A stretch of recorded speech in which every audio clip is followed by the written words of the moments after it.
Okay, welcome everybody. Call this meeting to order. And start with Jessica. Roll call, please. Mayor Levy. Here. Mayor Pro Tem Harvey. Here. Councilmember Carr. Here. Councilmember Matthews. Here. Councilmember Saunier. Here. Councilmember Sawyer. Yes, here. Councilmember Schaefer. Here. Thank you. Thank you, Jessica. If everybody will please rise and join me in the Pledge of Allegiance. I pledge allegiance to the flag of the United States of America and to the republic for which it stands, one nation, under God, indivisible, with liberty and justice for all.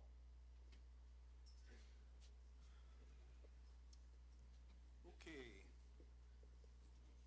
Thank you all for being here. We're on agenda item number 4, and Tracy Bennett. Come right on up, Tracy, and Doreen Ward. If you'll just state your name and your address before you start your presentation. Mailing address? Where you live. Living address? Where you live. Tracy Bennett. I actually live in north of Divide, Colorado. Address. P.O. Box 566. Thank you.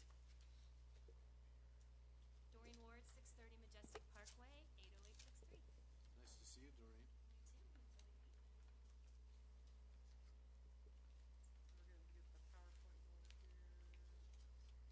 too.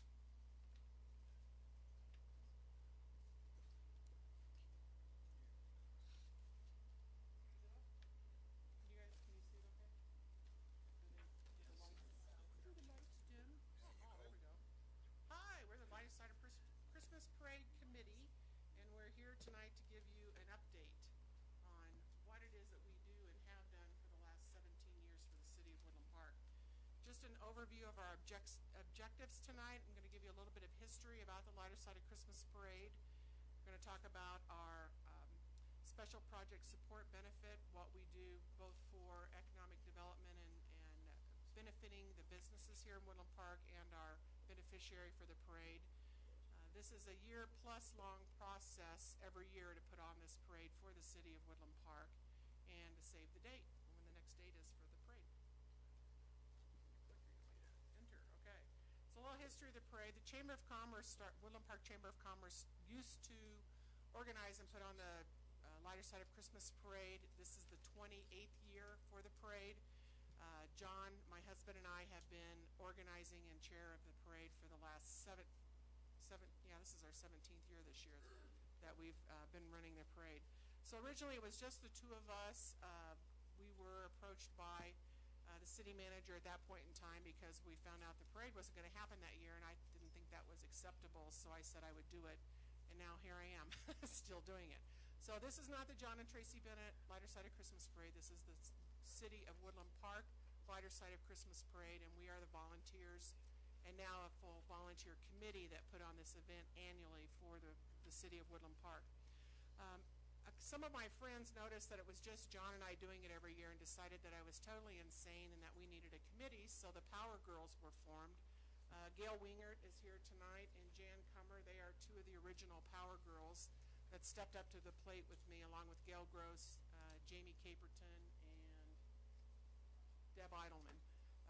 That we were the original Power Girls that put on the parade for a number of years. And then it grew into a committee. We added Christmasaurus Rex, so we now have a special person emblem that's representing the parade each year. And because it's the lighter side of Christmas, we have lots of fun with the parade.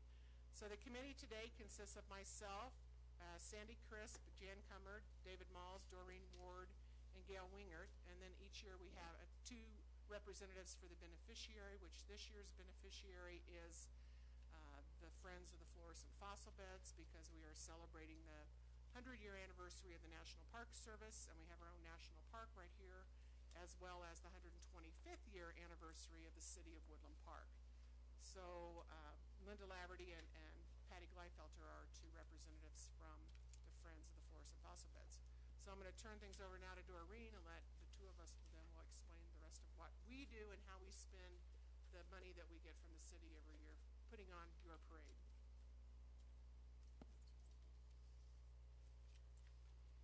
Okay, once the Special Projects or Office of Economic Development provided us with some funding, we were able to actually brand the parade.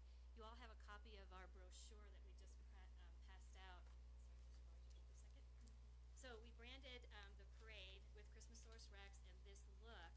And this year, the Office of Economic Development or Special Projects also picked this up on their postcards. So now we're really branding our parade for our community and also for Colorado Springs to try to draw more people up to our parade. We were also able to shift our advertising. I don't know if you've noticed, you probably have, that the Courier has become a little smaller. And we used to do just business card size ads in the Courier twice before the parade. And that was a $200 investment for our businesses as gold sponsors. Because we had the additional funding, we were able to now print these brochures and make the advertising longer standing. So the brochures, you probably all received one yesterday in the mail from the Courier, and you'll notice that it lasts through November and December. So we wanted to make the advertising a little more permanent and have it be an advantage to our businesses.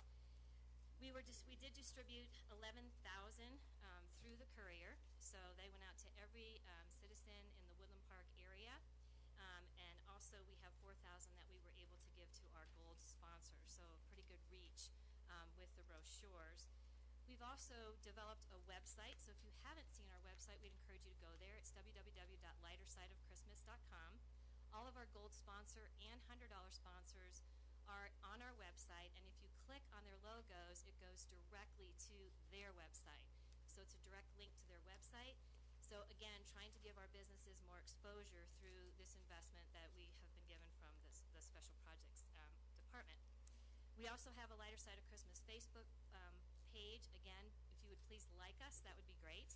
And you can also see all of the gold sponsors being highlighted, as well as our $100 sponsors, our coloring contest sponsors, and our bum barrel sponsors. And the bum barrels are the fires that we put out by the parade. We also started a treasure hunt.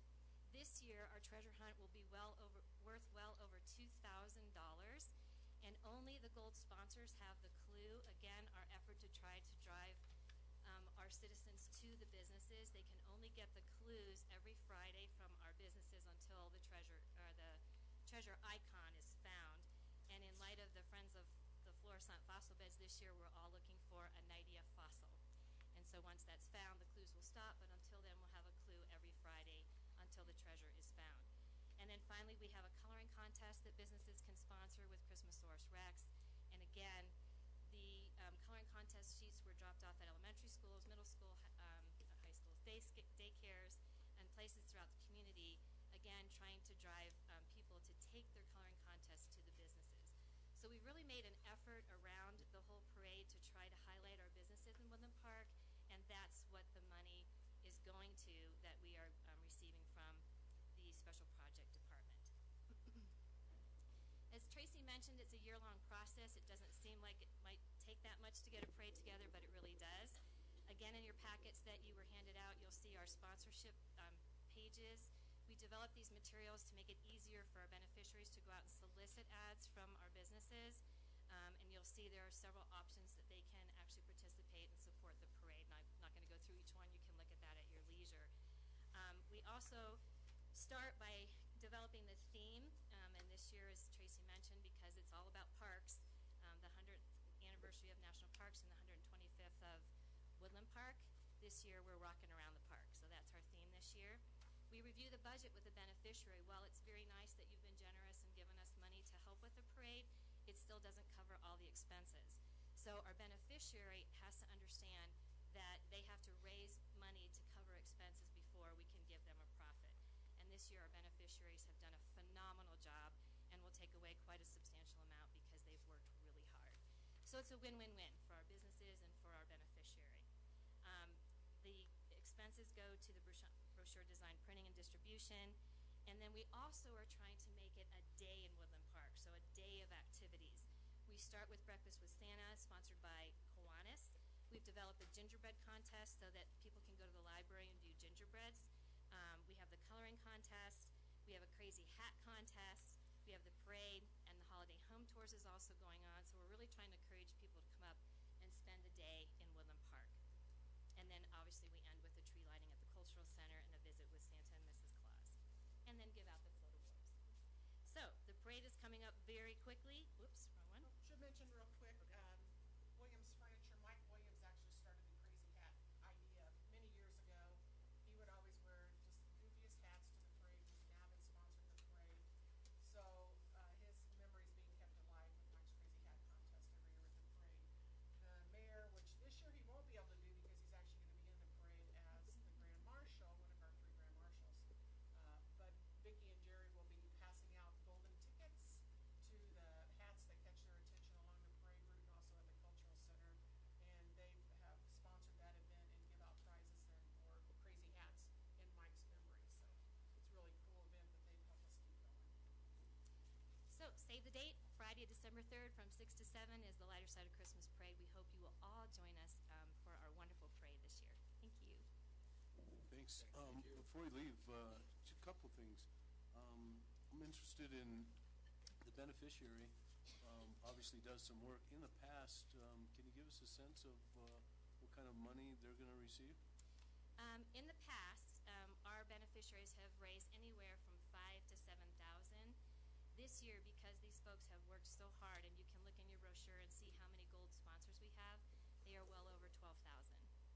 And again, about 1,600 of that will go back to expenses to cover in addition to the money that we receive from the Special Projects Group. So they have done a phenomenal job. And last year Kiwanis was over 9,000. Teller County Search and Rescue, I think was around They did 7,000, but they 7,000, but they got matching monies from Pikes Peak Community Foundation, so they ended up with $14,000 for search and rescue. So this has been a great opportunity for our local nonprofits to go out, beat the pavement, meet people in the community, come up with a great way to market and advertise the businesses in the community, and also raise funds for their special projects. But this is a community effort. Just the parade, we meet. Doreen's our Christmas wife. If you want to join the committee, you get the most kick-ass breakfast you could ever hope for the course of the entire year at her house because she makes phenomenal breakfast for us. We have past parade committee beneficiaries that stay on the parade just to come and participate in Doreen's breakfast. That's how good it is. She makes more than phenomenal breakfast. Trust me. I know. Her breakfast, I can definitely speak for that because she's done that for a number of years for us. Yeah, so it's totally up to the beneficiaries and the businesses that they go out and approach to participate in this fundraising effort. So it's been a great win-win for the city. The police department, the public works department, the fireworks, which are provided by the city of Woodland Park. That actually started out as an accident. We had the fire danger for a number of years, and the fireworks were piling up. So David's like, hey, what do you think about fireworks at the parade? Now everybody's expecting fireworks at the parade. So I hope we have snow and we can have fireworks at the parade this year. We don't have any fire issues in 3 weeks. So the fireworks have become a huge hit in addition to the parade. The police department, the fire department, NETCO is Northeast Teller County is active with the bum fires. They have to go around. We get those out. Jan and her husband put them out. They go out, light the fire so you can warm your bums during the fire around fire barrels. And sheriff's posse and volunteers and man those and help put the fires out at the end of the parade.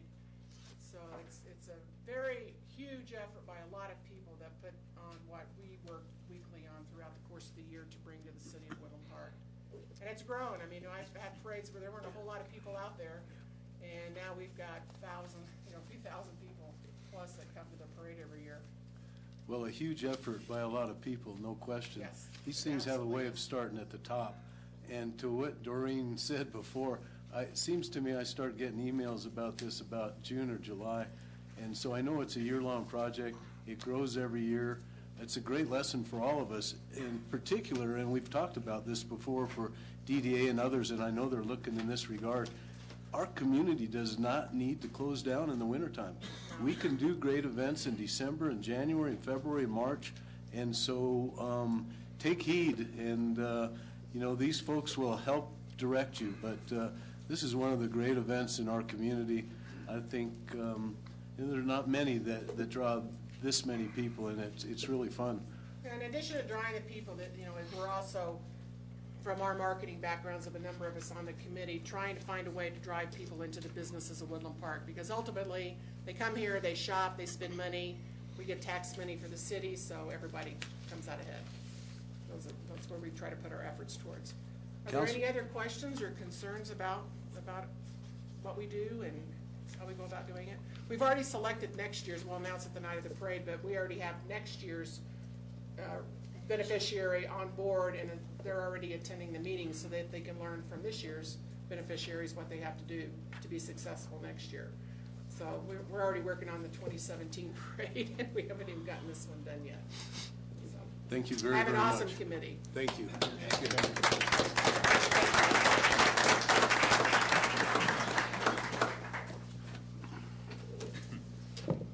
And the Jewish mayor gets to light the Christmas tree, so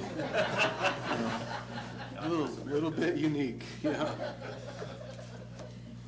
Okay, we'll move on to number 4B, and I'm going to preface this. Is anybody here from the school, from the robotics club? I didn't see anybody, which is, I'm sorry to hear that.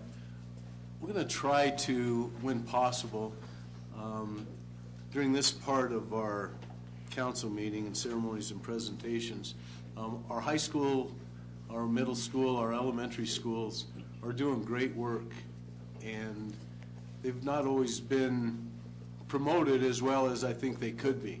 And so we're going to try to attempt to bring these folks to council and to celebrate some of the great things that they're doing, because you would be amazed, and they've come under a lot of scrutiny in the past, and now with the newfound money that's going to the schools via sales tax that everybody voted for, I think it's important for the community to hear and understand some of the great things that they're going to do and that they do all the time.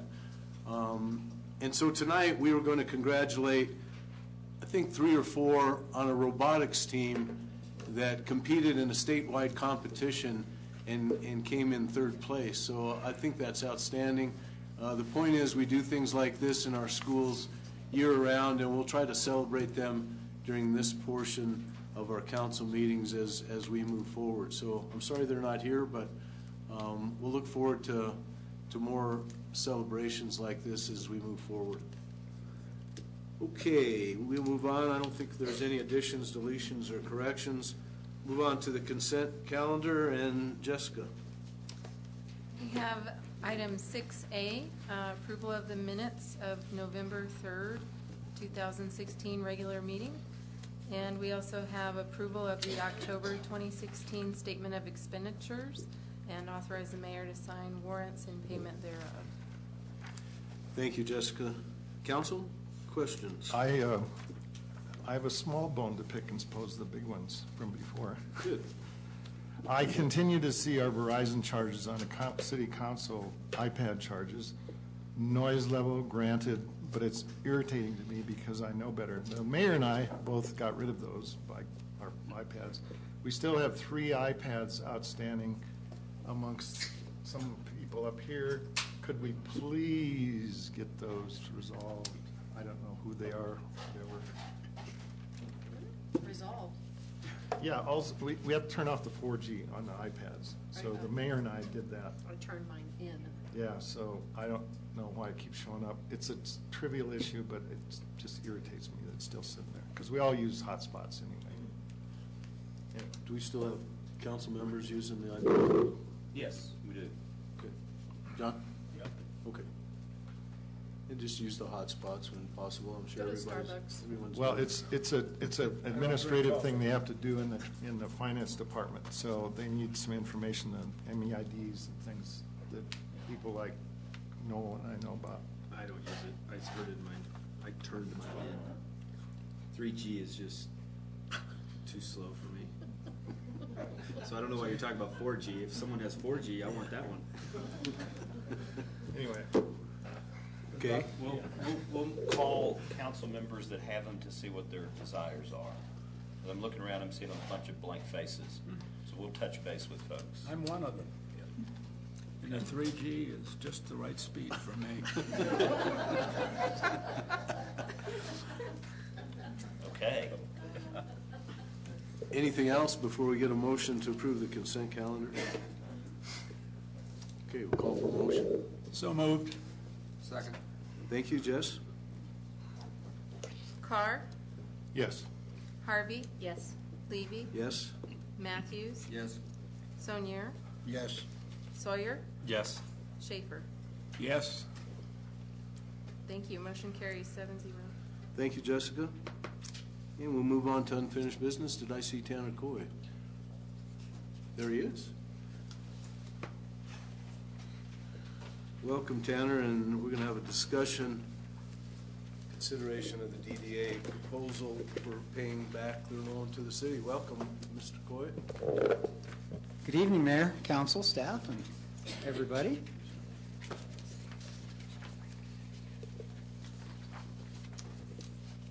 Would you like to start? Not Council? particularly. Okay. Council, as you well know, the DDA brought a proposal before us. Mr. Mayor, I make a motion to approve the November 3rd, 2016 DDA proposal as presented and explained thoroughly before, titled 2007 Loan Repayment to the City of Woodland Park by the Woodland Park DDA. I second. Discussion. I think it's a fair payment plan. It would be nice to not have to see more spreadsheets, personally. We get some money. I'm happy that some of us have had discussions in private before, in sessions we can't talk about, that we thought that we would be thrilled to get some more money. They have come up with some extra payment money here. I, for one, would like to approve this. I can't imagine, a disapproval will mean we get nothing. So I'm happy to see that they're making an effort to put some money back in the city coffers. The next year it'd be 70,000, as we discussed in the work session. Carol? I also applaud the effort to start putting money back in the city coffers, but I can't help but say, the definition of insanity is doing the same thing over and over again and expecting a different result.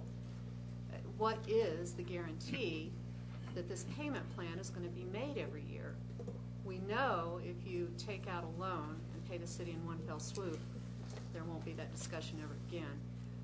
So my question, Tanner, is a couple of weeks ago we asked you about if you took out the bond with the bank for $1 million, meaning that we would forgive some of the interest that this represents, what would the annual payment to the bank be? And you quoted a number of approximately $132,000 a year. What was the length of that period of time that it would take to pay the bond off if you took out $1 million bond with the bank? 10 years. 10 years? And again, the statement in this letter is that you believe that's a judicious use of city money. It would be unwise to pay back the amount in total. I'm just having a hard time grasping what the rationale is behind that statement. I'm sorry, which statement is that? Well, the statement that refinancing this debt is not viable or a necessary option. Why is it not a necessary option? What guarantees that any of these payments after the $5,000 that you propose to pay in January and then the rest, $65,000 the rest of 2017, what makes you believe you'll be able to make those payments? Well, as with anything, there is no guarantee. The guarantee is only as good as the revenues prove to be, and the expenses, and the reality that lies ahead of us. And none of us can predict the future. All we can do is our best. And that's really at the heart of why a payment plan to the city is in everyone's best interest, because regardless of what happens in the future, as partners, the DDA and the city as bodies can work together to ensure optimal performance in terms of payment on this loan. Once this loan is outsourced to a bank, through bonds, there's no better guarantee of payment. The risk is just being Transferred to the bank. yeah, and increased on the DDA, because the debt service is steeper, and there's less flexibility with it. So, for instance, if legislation is approved in January that increases the base at the expense of the TIF, reducing DDA net revenues, then we have to make budget cuts in order to continue paying the note. Well, there's not much to cut from the budget. There are a few line items that add up to, tens of thousands of dollars. That's it. That's it. And I've got to ask the question. It's Groundhog Day all over again. It's like every year, it's just pushing or kicking that can down the road. This is the first real attempt to make any effort, in my mind, to pay the city back. I don't know what happened in 2007. I'm not saying I wouldn't have approved it as a council member if I'd been on the council. I've been beguiled by other things that have come our way that were shiny objects, but I don't know why this happened. I don't know why the DDA never made any effort to pay it back until now, and that part I do appreciate. But I have to ask the question why the DDA very curtly decided it's just not viable or necessary to take out the $1 million loan. Well, that's a great question. First of all, I wouldn't say it was curtly. It was with due deliberation, discussion, and consideration by very responsible parties who care very much about the city and the DDA, and that's why we're here doing what we do. That money was an investment by the city in Woodland Station in a plan of development that proved not to be viable at the time. That was not a DDA concoction and brilliant idea that was sold to the city council and the taxpayers. That came from here, and it was funded from here, and it was an investment in a plan that was not a good one at the time. The DDA was simply the vehicle through which it was done, and the proper way of structuring the funding was via a loan. The whole plan went belly up, and to consider the DDA board as the responsible party for that and have this dialogue back and forth with any kind of tension or anything else in it is just, it's ridiculous. The DDA is a public body, as is the city, and it's a partnership, and there's a debt that's recorded, and in my opinion, it shouldn't be there in the first place. The city spent that money on a bad plan. It's gone. That's that. Now, the DDA board is willing to pay it back and is making a very responsible and concerted effort to do so. Something that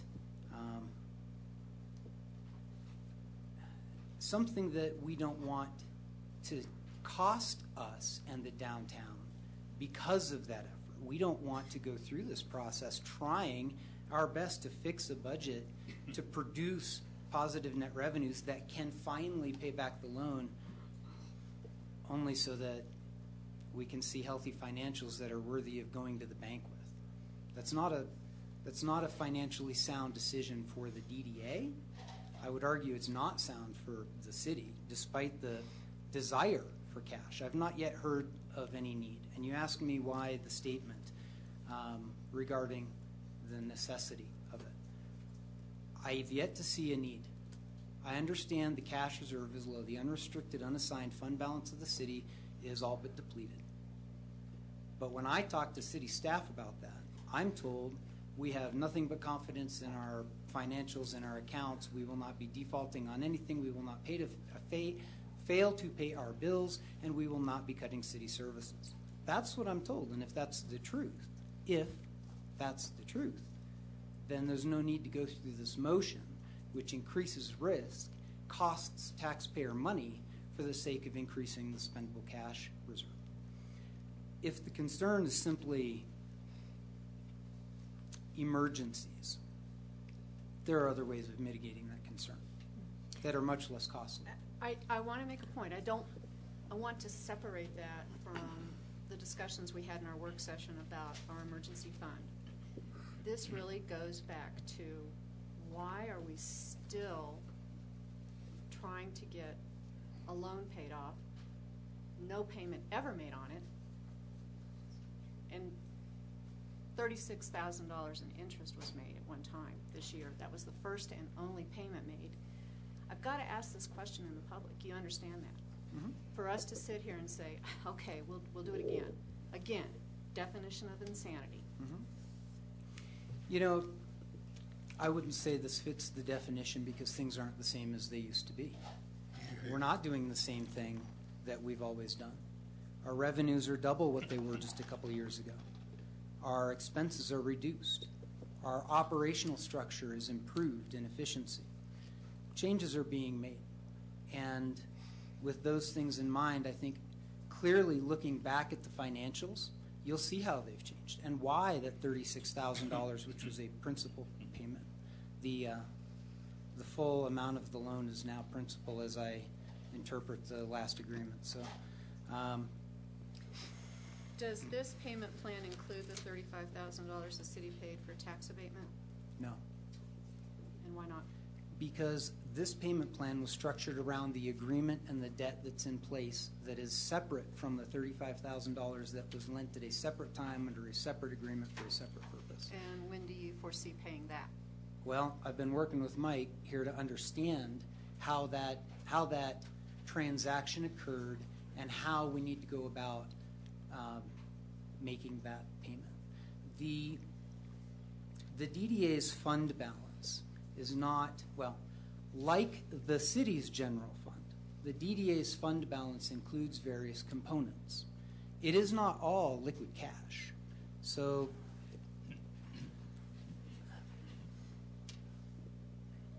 we need to be careful with the cash flow. And until I have that really well worked out and am on exactly the same page with Mike, I don't want to give you an answer on how and when and whatnot. Fair enough. But it is there. It is recorded. We certainly acknowledge it. And, there's no trying to skirt around that. It's there. We'll get it taken care of. Mr. Mayor, I'd like to make a comment real quick. While I agree with Tanner that the plan that was in place in 2007 in hindsight was ill-conceived, I can tell you that at the time it was not. And I can also tell you that it wasn't a city plan. There was an active and ongoing DDA Board of Directors. There was an active and ongoing DDA Executive Director. It was not a city-directed project that caused that money to be spent. So your history doesn't go back that far, Tanner, but I would agree with you that in hindsight, that plan today does not look good, but it wasn't a city-directed plan. I didn't mean to suggest it was city staff directed, but the DDA is subordinate to city council, and its foundation plan, its plan of development, all the plans for Woodland Station have been approved by this council, and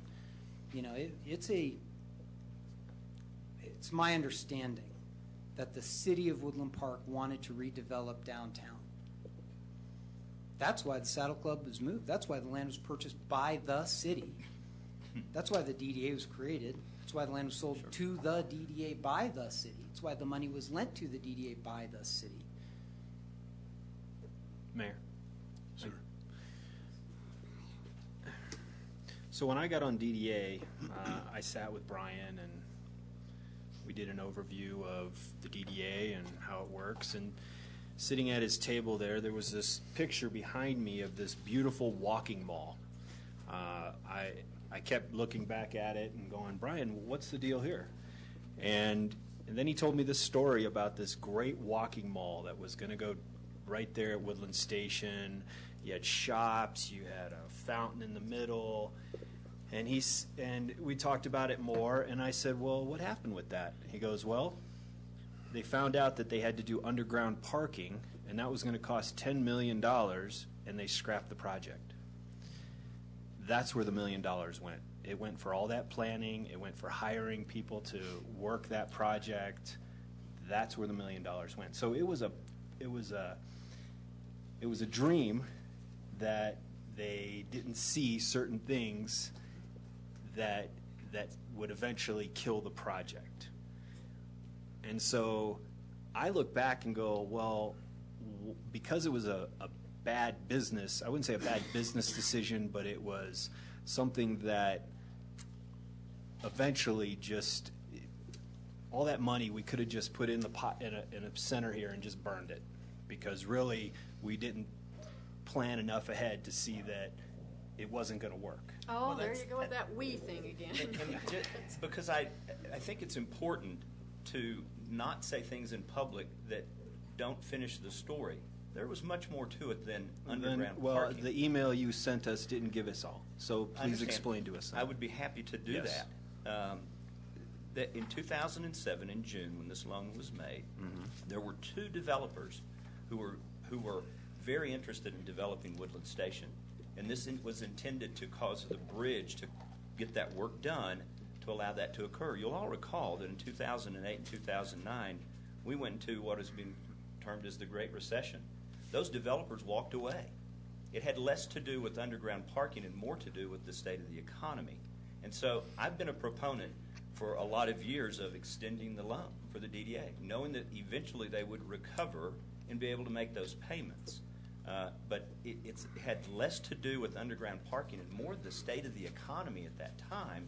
And I would just disagree with you that the money was thrown away. It was very intentional. It was very determined exactly to do certain things to make that land more developable. And in hindsight, did anything come of it? Not very much, except we have a better understanding of the terrain and the property, and we understand about an underground gas flume. A lot of things were determined from that. But was anything built from it? No. I would absolutely agree with you that nothing was built from it. Okay, so my story was leading into the fact that the current DDA, we see nothing. Well, we see, we understand that property better, but the current DDA is willing to work and pay off a debt that prior DDA members and city council loaning the money, they're willing to pay it. They don't have to pay it. They can just say, forget it. That's So- a rather irresponsible statement. I don't think that any of them does not want to pay it. That's just not true. Why? They've proposed a payment plan, but what I'm saying is, for the Right, last... we're doing the right thing. They're doing the right thing by paying it.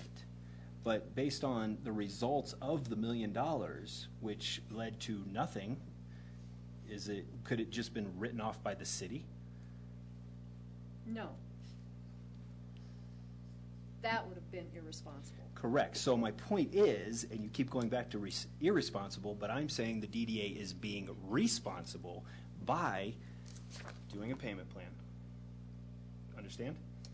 What I understand is that they're capable of borrowing $1 million and Right, so we're paying going the to city throw back. away $132,000 a year of taxpayers' money. Yeah, it's taxpayers' money that. You're saying because the of the revenue interest from payment? the DDA is TIF. What's the 132? I don't know what you're talking about. $132,000 of interest each year. If we do $1 million loan, if the DDA does $1 million loan, they have to pay Is it 132 a year That's or plus principal. 132,000? That's including total? principal, It's about 120,000 per month, or per year, rather. plus $12,000 interest per year. That includes, the 132 includes the principal and the interest. The point is, well taken. The point It is costs- that the interest is. Costs about $140,000 or It's so. taxpayers' money, so if we can keep if we don't have to pay interest and just pay payments, we're saving the money. $1 million was taxpayers' money, too. I agree. I wasn't there to make the decision, and like you said, and if I was there too, I'd have said, no, stop this immediately. But John? I've grown to love Mary Jo and Tanner, but I tell you, it can't happen soon enough that we can't get this resolved, and we don't need to listen and talk with you at every meeting. I think the proposal you've given us is a fair one. Would I like to get more money up front? But I also realize if you get a new bond, that debt service amounts to roughly $120,000 a year over a 10-year period. I think we just ought to get on with this. I'm really tired of talking about it, listening to it. Paul? For the first time, the DDA is being responsible by starting payments on a loan back to the city, developing Woodland Park Station, and being accountable to the citizens and to the city of Woodland Park. I commend them for all the work that the members of the DDA board have put into this issue, and I just want to say thank you, and I believe we should accept this payment plan. I support you totally, and I expect that we will see great things come out of Woodland Park Station. Thank you very much. Mr. Mayor, is that a second? Val? Not a second now. I want to clarify that I'm not unhappy to see the two of you up there, but my comment previously about getting tired of seeing spreadsheets does not reflect on your personalities and wonderful countenance you all bring to the thing. But I also would like to move on, and thank you very much for presenting this for us to discuss and council to consider. Thank you.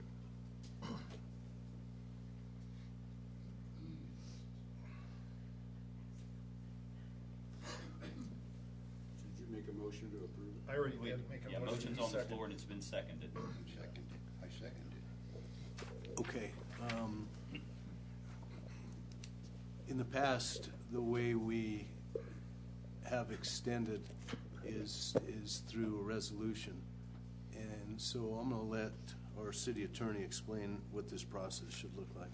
Thank you. And I have taken the proposal and I have put it into the form of a amendment, third amendment to the loan agreement that the city has with the DDA, and that is covered with a cover resolution, and that's the way the council has approved it each and every time.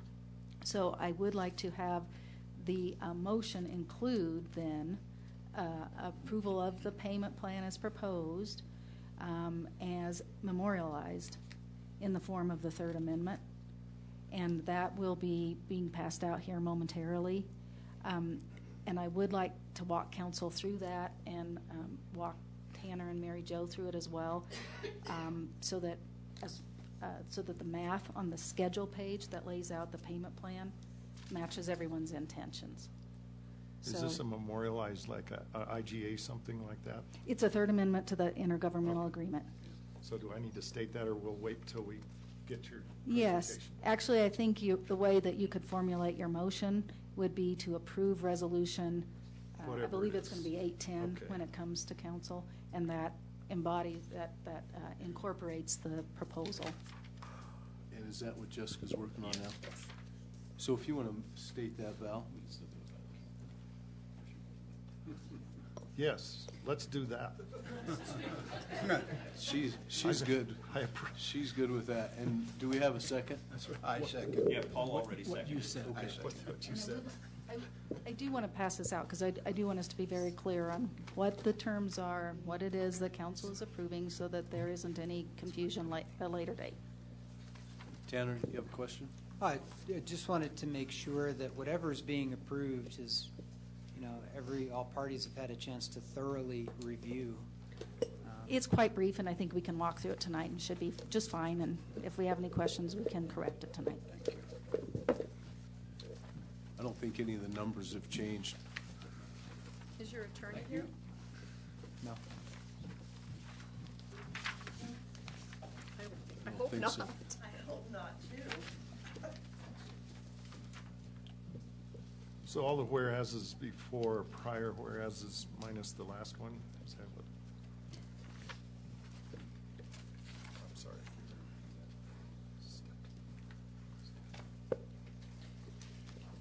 So the covered resolution has a series of whereases which are captured identically on the form of the third amendment. So I think what I would like council to do is just turn to the third page, which is the third amendment to the first amended and restated intergovernmental loan agreement. And as you walk through these recitals, they are identical to what were in the second amendment. Here we've made some changes because when you get to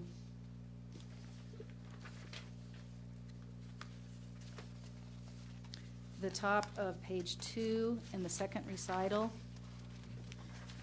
it's the first full recital on the top of page 2, it does recite that there was a $36,000 payment that was applied to the principal amount, which then reduced the loan amount, in my calculation, to $1,148,167. Does that match your calculation? Yes. Tanner? Okay. And then we just recite again, this was duplicative of the Second Amendment. We recite the series of approvals to extend the loan in the past, the council has acted in the past. And then we go on to say in the final recital there before the terms and conditions that council is being asked to consider extending the maturity date of the loan, accepting payments of principal to be made according to the schedule contained in Appendix A, and such other terms that are set out in this agreement relating to the loan. So then, very simply capturing what's been done in the First Amendment and then again in the Second Amendment, what the terms and conditions contain is a single paragraph which restates the understanding of the parties at this point. I will walk you through that.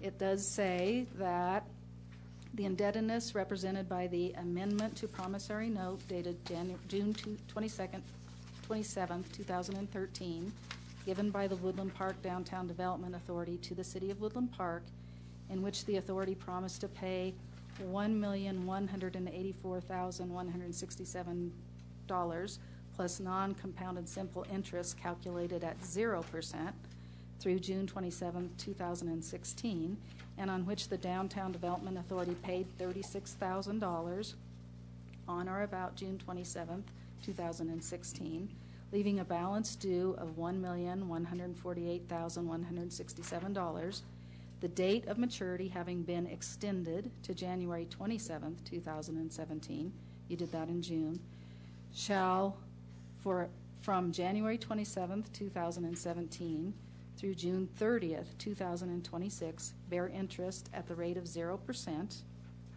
and be paid in full by June 30th, 2026. Further, the Downtown Development Authority shall make payments on the loan in the amounts and by the dates shown on the schedule contained in Appendix A. Therefore, the principal amount of indebtedness as of tonight is $1,148,167. The date of maturity is June 30th, 2026. The amount due on the date of maturity is $1,148,167. Payments shall be made in accordance with the schedule contained in Appendix A. The interest will be 0%.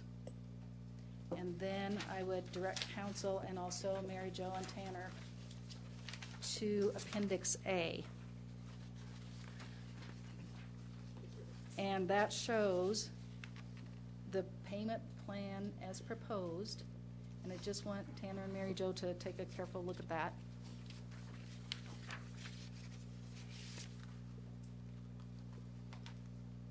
I note that the June 30th, 2026 payment's different from their proposal letter. And that's exactly, and so that was my question, because if you do the math, if you do the subtraction, then that last June 30th payment is the balance due at that point, which would be the $193,167.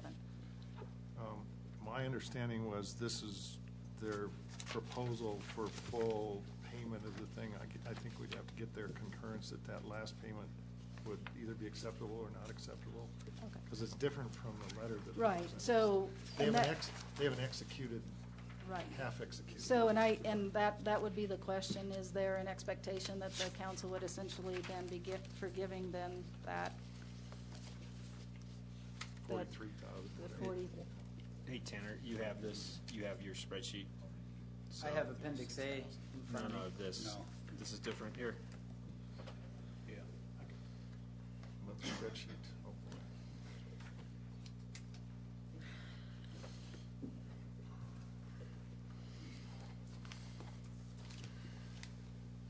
Boy, it's small when it's. Yeah, I know. It's so much bigger on my So I think screen. our revenues, our fund balance should be okay and 26.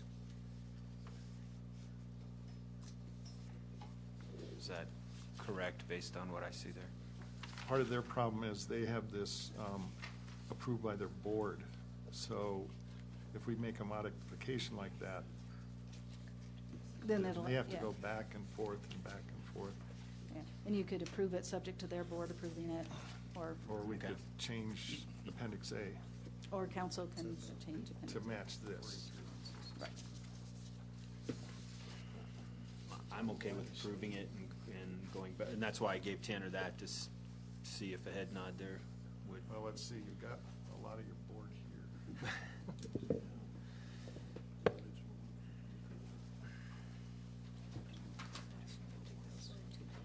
And what was wrong with our proposal? Why did it change? More interest or what? No, the amount of the loan is fixed. It's been fixed since 2013. 36,000 has come off of it. So we all agree, as Tanner just stated, he agrees with the balance due, which is the $1,148,167. So under the payments proposed, the math comes out as shown in Appendix A.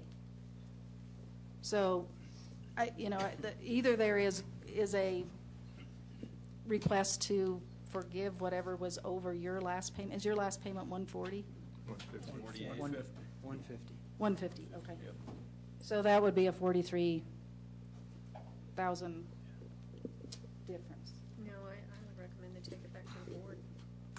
I make a motion that we forgive that extra 43,167,000 and stick with what they've already approved as their proposal. There's already a motion on the, There's already a motion on the floor, you can, Yeah, you can amend it. can you? Well, but the problem is she's created a document that's in Right. contrast with that motion. I mean, I think that's in keeping with the motion that Val made. We're trying to get to exactly what the terms of this loan agreement should be. I understand. And But so- our problem is that Right, no, I think your motion is just fine. You're wanting to change the schedule so that it reflects a zero balance after the last payment, which would be 150,000. according to their proposal. So Tanner, looking at that, I noticed that there was enough revenue coming in to make that last payment. Did I read that wrong? What proposed, obviously, it's 10 years from now and anything could change. Yeah, it's impossible to answer with any certainty. We're talking about 10 years out from now, $40,000, So if we pass this and it'll go back to your board, discuss it, I'd like to get this moving. So you can't agree with it now because you have to go to the board, but I would like to get this ball moving and bring it back to the DDA, let the DDA look it over, and then come back here. Is that how it's going to work, Aaron? We can approve it subject to. Yeah, you can approve it tonight in final form, depending Okay. on which way council wants to go on it. I think we ought to just make it clean and get this done with. I'm tired of this back and forth stuff. It's 43,000 out 10 years from Right, now. and I think They already there's- put a proposal on the table. I'd like to make a statement here. Mary Jo Larson, 200 West Midland Avenue. I would like to ask you to honor what we gave you the first time. We have said that we will aggressively pay you back as quickly as our finances will allow. We have never had the money to pay you back until our TIF has started coming through, which has been last year and this year.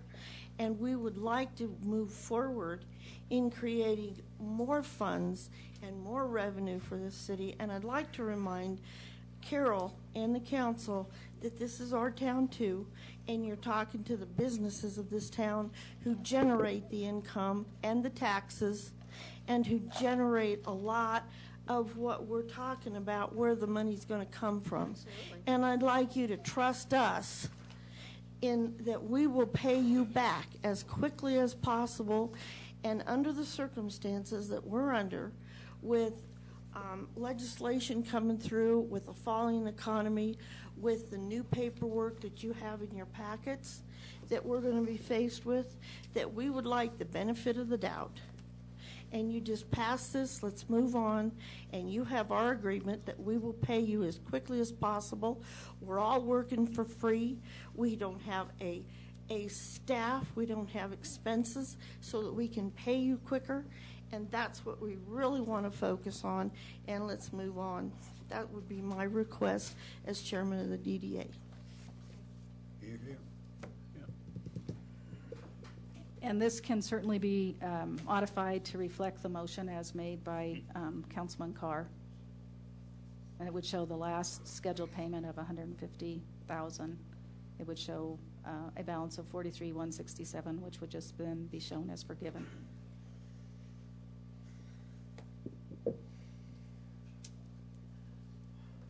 Motion on the floor, we have a second. Is there any other discussion?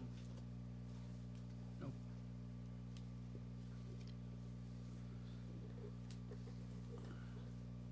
I find it interesting, Val, that you're willing to drop $43,000 based on our conversations the whole evening. And so I'm a little confused there. But I think we'd all agree, and it's been said, I'll just say it one more time. We appreciate the hard work. We realize that you haven't had the money before. I, for one, think you could go to the bank and get a note and get it paid off earlier. But I'm satisfied with this, and you know, hopefully we get this whole thing behind us. Clearly, you're going to have the revenue to pay this if things work out the way it looks like they will, and hopefully, I don't know about a declining economy, Mary Jo. I don't know where that's coming from, but I see things being pretty positive for Woodland Park in the future, and some good things happening in Woodland Station, and you guys are leading the way. So congratulations on that. Appreciate the hard work, and I will support this, even though it's not my first choice. But that said, if there's any other conversation, if not, we'll call for a vote. And Jessica? Harvey? No. Levy? Yes. Matthews? Yes. Sonier? Yes. Sawyer? Yes. Schaefer? Yes. Carr? Yes. Thank you. Motion carries 6-1. Thank you. Thank you very much. Tanner, Mary Jo, thank you very much. Thank you. Thank you. Go back to selling furniture and hats.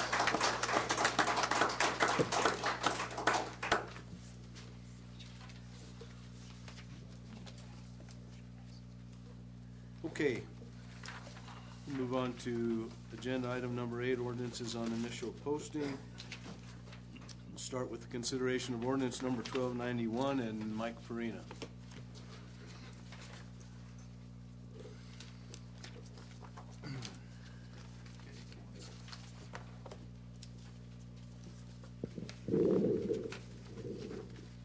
Good evening, Mayor and Council. So tonight is the first reading on the 2017 budget.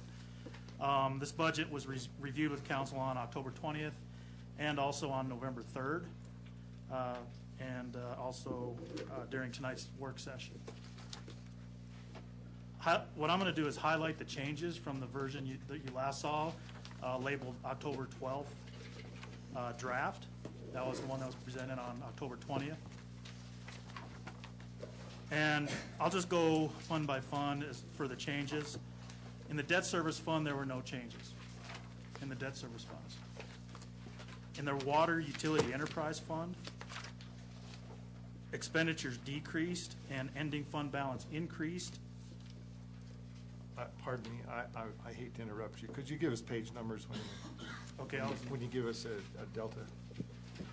Just for us who aren't as sharp. Well, in the debt service funds, there was no changes. In the water utility enterprise fund on page 49, expenditures actually decreased in this fund.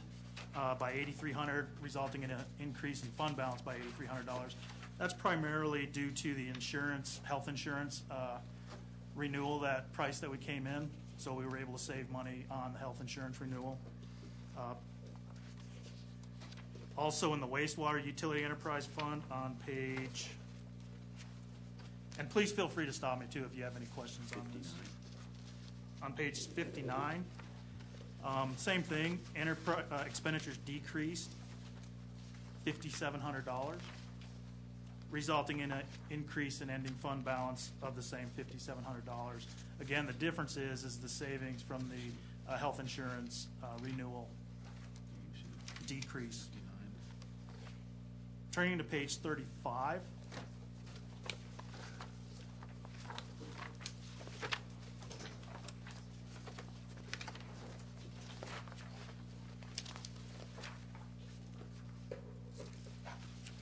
That's the Victim Assistance Law Enforcement Fund, Fund 210.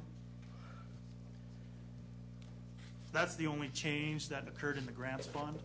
It was in the Vail grant.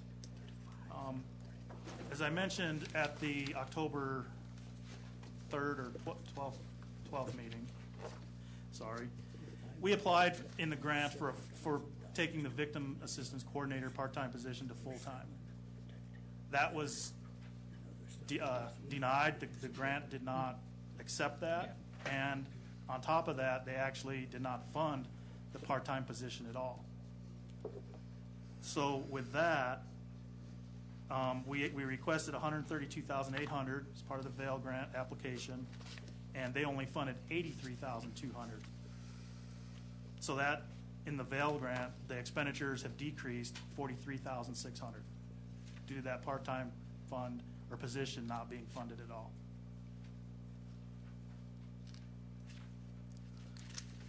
Turning to page 39.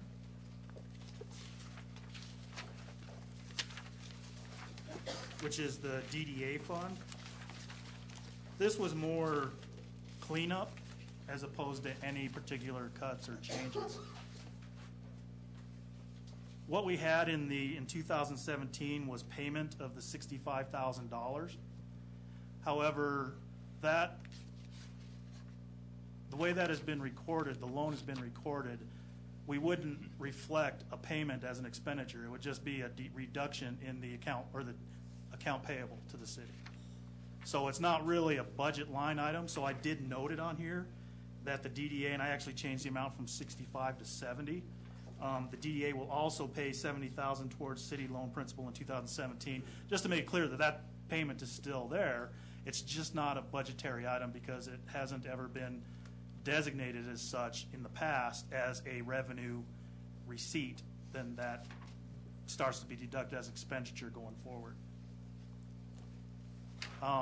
Based on the discussion tonight and the approval of the IGA and in conversations with the auditors, I'll have to come back with a change again that will actually increase the revenues, and then you will see that expenditure back on there. But just the way it's been accounted for in the past, it wasn't appropriate to have that $65,000 and now $70,000 as a line item, but it's still due. And part of that issue, Mike, if I'm correct, is that for years we treated this as a short-term loan, and now with what council has advised tonight, we know for sure it is a 10-year loan. So now we will treat it as such in the book. So it's more of, as Mike said, of cleaning this up to reflect the actual loan that you just agreed to. So it doesn't change any of the amounts, any of the numbers. The bottom line numbers would be the same no matter how you do the math. This is just a better way to have it in the budget.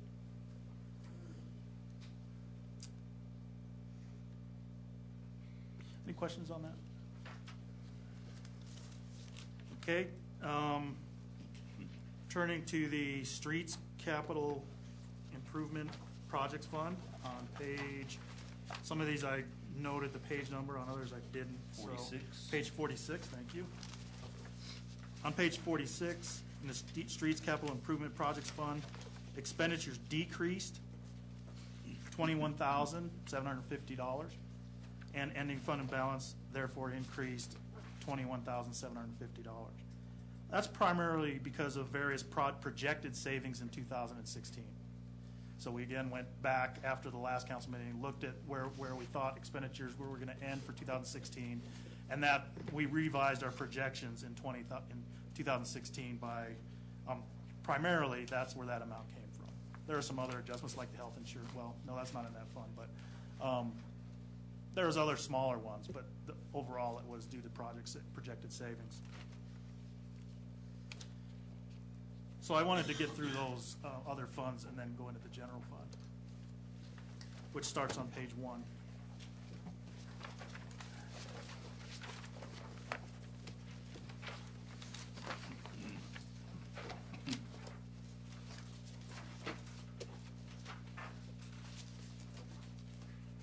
Okay. First off, on page 1, the 2016 projected revenue increased $1,142,400. It's on page 5. The biggest component of that increase is $1,077,000, and that's because of the way we have to account for the 1.09% sales tax. That it is a city sales tax, and again, in conversation with the auditors, making sure that I was thinking it through correctly. We have to budget that. So we budget the revenue, which we're estimating at $1,077,200, and that's the big increase of the $1.14 million. Another increase is on page 8, and that's an insurance reimbursement. We had a few accident repairs, which I did talk about in the last meeting, but we also received revenues for those from insurance, increasing that line item by $21,800.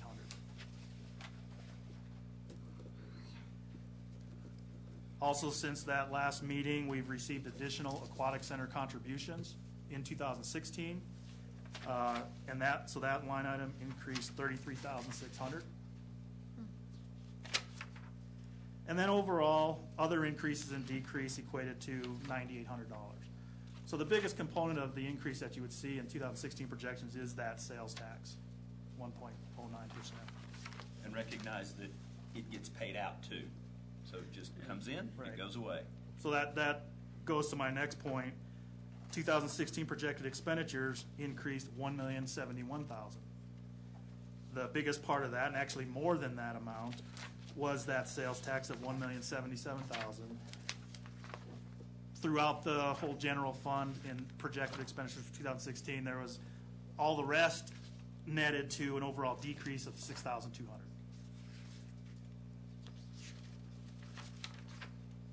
Moving on to the 2017 revenue, the budget increased $2,179,100. And again, the biggest part of that is the 1.09% sales tax.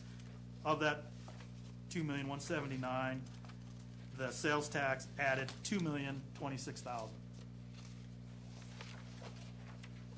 Also, to better account for the aquatic center operations, instead of having a placeholder, which that's what that was, it was a placeholder, of $40,000 net expenditures in the general fund, we put it in revenue. And it's still mostly a placeholder because we don't have it broken out between the different types of revenues. But we do have a line item as a revenue for the aquatic center operating revenue of $170,000. That represents a partial year, not a whole year. That's on page 7. So you'll see the aquatic center operating revenue line of $170,000. On page 8, in 2017, we also realized additional projections for 2017 revenue for the aquatic center contribution and added $41,800 to the contribution for the aquatic center to 2017. On page 8 also, I spoke about it in the DDA fund, but it also, even though I took it off the books as a budget item in the DDA fund, it also is no longer a revenue in the general fund. So that line decreased $65,000. And then other increases and decreases throughout the revenues in 2017, amounting to an overall increase of $6,200. So again, those are the highlights with just a remaining increase of $6,200 for revenue.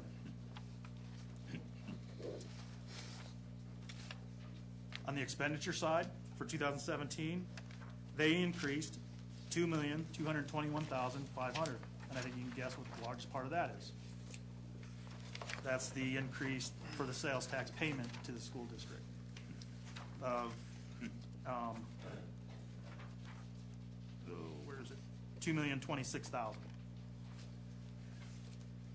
Salary and benefits overall decreased $76,100.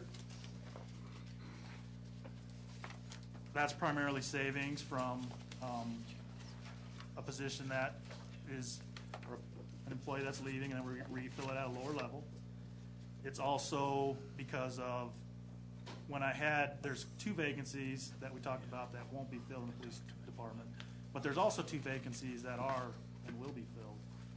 I had them budgeted at the level of the incumbent, so I reduced that to the level of a new entry-level police officer. That's what makes up a decrease of $76,100 in salaries and benefits. Also included through the is the health insurance renewal, which saved $64,000.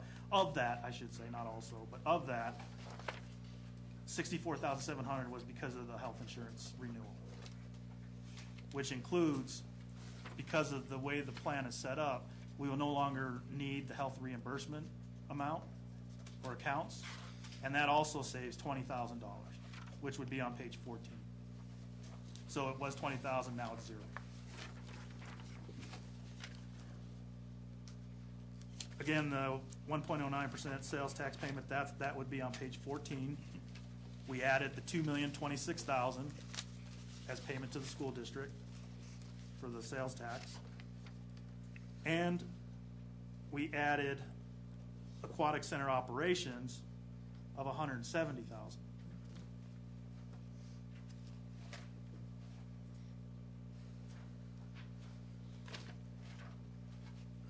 Actually, not sure I did that right. But anyway, the net is still $40,000. I'm sorry, it's $210,000. I just copied and pasted. But it's $210,000, I believe. Or it should be. Because the net is $40,000 expense or expenditure. And that's on page 29. Double check that. Yes, it's 210, not 170. Mike, are you or Cindy prepared to tell us what those operating costs will be? No, and that's why it's just in a single line. It's a placeholder for now, but it does reflect what came from the study for a partial year. But the overall net is the $40,000 net expenditure. That did not, to your knowledge, include salaries. That was just O&M? That includes operations, entire operations. In salaries too. It Oh, was and the salaries. total cost. Yeah. And the partial year being represented by how many months? 3. 2.5 or 3, I know. Yeah, 3. I have it. I don't have it off the top of my head, though. But it was probably 2.5, 3 months.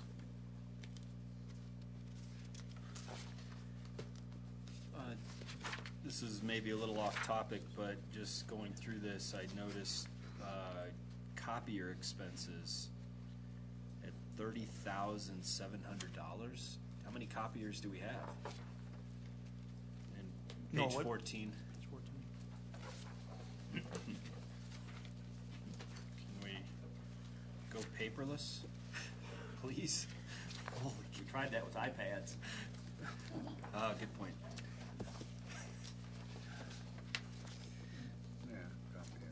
Wow.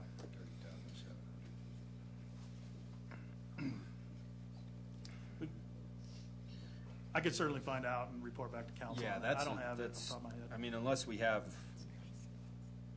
I don't know how many copiers do we have around all the buildings, but I can't imagine spending that much on I see paper, toner, staples, maintenance agreements. The maintenance agreements, we're renting, are we leasing the copiers? Yes. Yeah, okay. All right, well, that's, you don't have to, if you feel that's correct, then we're good. But you can, that might help with the 5%. That was one of the areas I know Mike was going to research as he gets a little more time. If you get 4G, I'll go pay for this. Yeah, I'm comfortable with those numbers where they're at now and the agreements we have in place, because looking at the approved budget and the year-end projection, that's a number that I dove into and looked to see was $22,000 a good budget. And looking at the increase to 30,000, that's more accurate and reflective of what it's going to cost by year end. So as far as explaining, what all it is, I will get back to council. Okay.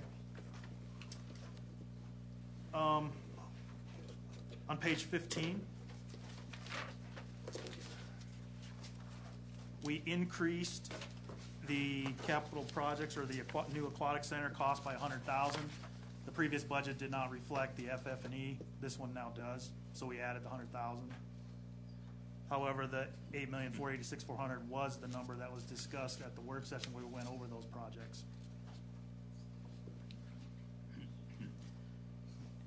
And then other increases and decreases to the 2017 expenditures.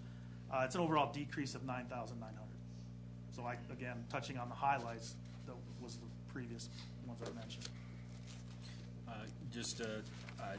I caught my eye again. You have maintenance agreements, which are obviously fixing, but then you have on the next page leases. Wouldn't the lease and the maintenance be the same? So I know where's on the next page 15, the very first thing, office equipment leases. Is that the same as a copier lease? Or? That's the postage meter, the note right below that. Right, I do see that, but I guess when I think of office equipment lease, I think of you're leasing a copier. Right. Yeah, so maybe it's just a terminology issue. I'm sorry.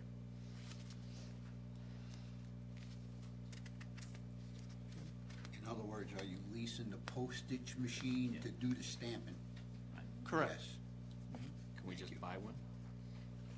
I'm not familiar with that lease. I just know that it's an obligation we have, but we certainly look into, the cost benefit and see which way is the better way to go. Oh, it must be one of those you can do just put in letters and okay. So that makes sense now. Keep in mind, Council, we're on initial posting. Okay.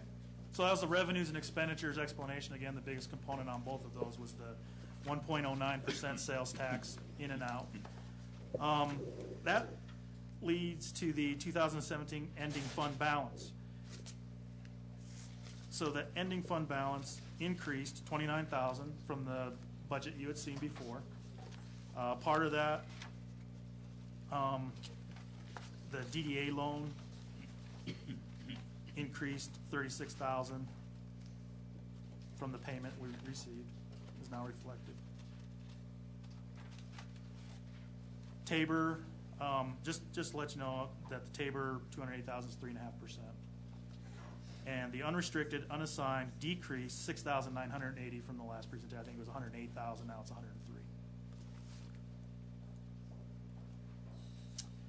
Also added to this budget, were there any questions on the general fund?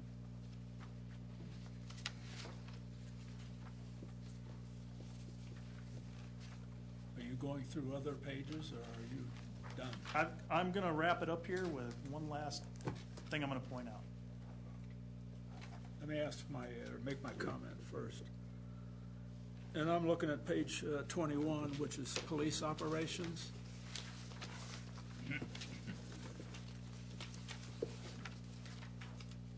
And I attended a first responders dinner at Charis Bible College, 2-3 months ago. And at that dinner, our local police department was presented with, I think the number was 9 vests, the new vests that are designed to stop a high-velocity rifle bullet. There are still 7 police officers who don't have these vests. And I talked with the chief of police, and he didn't think his budget was sufficient or that he could get it through the process. My words, not his. But I certainly think it would be a great idea if we could find $7,000 somewhere for those 7 police who are without the new vests. Yes? No? Yes, I agree, absolutely. If I may, we actually got another one donated last week, so it'll be 6. Okay. Well, even better then. So These vests and some related equipment with them on the market are $2,400. We're getting a special deal, and it comes out of something like a Shield 616 program that's run out of Colorado Springs, I believe, Jake Skiffstat. And so this is a good deal as well as providing, I think, needed protection for our police. How often do they have to be replaced? Manufacturer warranty is 5 years. And Jake, that's part of his ongoing thing is to keep getting the funding to replace them. And they're $1,000 each, so we need 6,000 now? Yes. So if we get rid of a copier, we can afford them? Yeah, that would work for me. Or John's iPad. Yes, that's right. These are individual vests that we're talking about, right? Yes. Yeah, and they're custom fit. It's a vest, a Kevlar helmet, goggles, a first aid pack, plus the actual ballistic plates. Okay. So how do we go about that? Just, is it noted?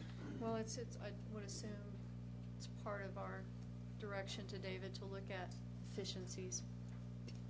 Yeah. I like that word. I've got it. Thank you. Thank All you, right. Dave. I'd be willing to give up CML. Yeah. All We've right. already whacked that. No, Yeah. just kidding, just kidding. Okay. Take it. Well, yeah, We're gonna watch it on YouTube. Yeah, there you go. So I thank my colleagues.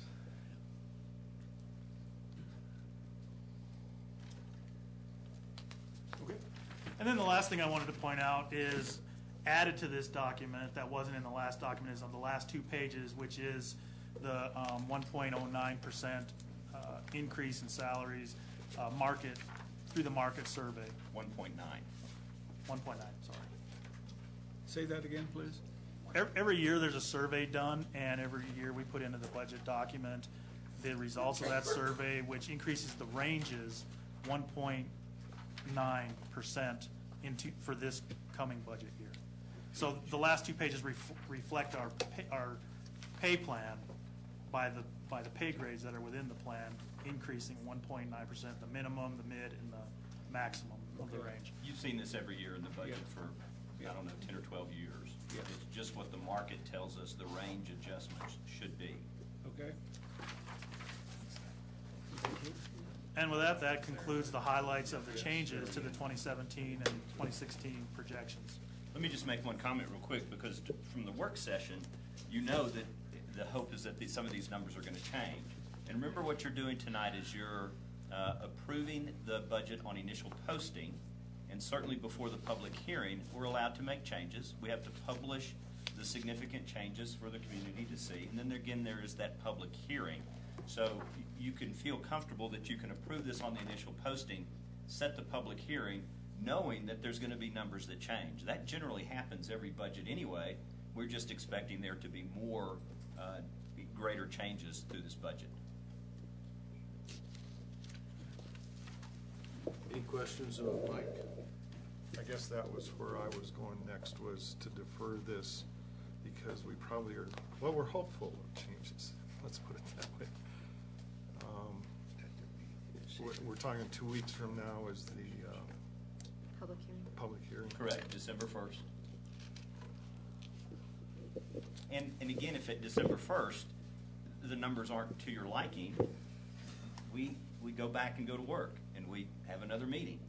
So there's really no harm in approving this on the initial posting, because you still get a chance to approve it or disapprove it in a public hearing. Thank you for clarifying that. Any other questions? Okay, if not, we'll call for a motion to consider ordinance number 1291 on initial posting. Motion to consider ordinance 1291 on initial posting. Thank you. Second? Second. Thank you, John. Jessica? Levy? Yes. Matthews? Yes. Sonier? Yes. Sawyer? Yes. Schaefer? Yes. Carr? Yes. Harvey? Yes. Thank you. Motion carries 7-0. Thank you, Jessica. And Mike, you can move on. Okay. This is for ordinance for the supplemental appropriation, also on initial posting. We reviewed the supplemental appropriation with town council on November 3rd, and there's just been minor changes, except for the one major change, which again is recognizing that we need to budget for, appropriate for the payments to the school district, $1,077,200. So we're appropriating the $1,077,200. Other minor changes, which I can go through if council wishes, but there are some ups and downs, and there's really not significant changes. I guess the one significant one is as I've had time to go back through the books, actually that $21,700 conduit and cabling was actually an expenditure in 2015, so it's completely gone out of the 2016 budget. Other than that, the major change for the supplemental appropriation is the school district payment. Any questions, council, before we approve this on initial posting? Mr. Mayor? Yes, sir. I would like to sit down with you privately instead of wasting the public's time on going through this thing. This is my first blush at this. I think it'd be useful if I could please sit down with. Absolutely. It might be a while because of my surgery, but if you wouldn't mind, I'd really like to spend some time with you on it. Any other questions? Mr. Sawyer, do you have a motion to Yes. consider ordinance 1292? Motion to consider ordinance 1292 as posted. Second. Thank you. Jess? Matthews? Yes. Sonier? Yes. Sawyer? Yes. Schaefer? Yes. Carr? I'm going to abstain for now. Thank you. Harvey? Yes. Levy? Yes. Thank you. Motion carries 6-1. Thank you, Jess. Mike, thanks very much. Appreciate your help. And we will move on to... Mr. Mayor? I'm sorry. I have a point of information or clarification, actually, for the lawyer. When a council member abstains, what does our charter say that equates to? A negative or an affirmative vote?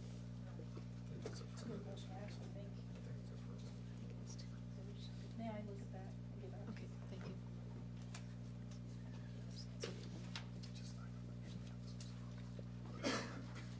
Shall we vote? No, please go. Okay. Thank you. Okay, we'll move on to agenda item 8C and considering ordinance number 1293. And Sally Riley. Good evening, Mayor, Council.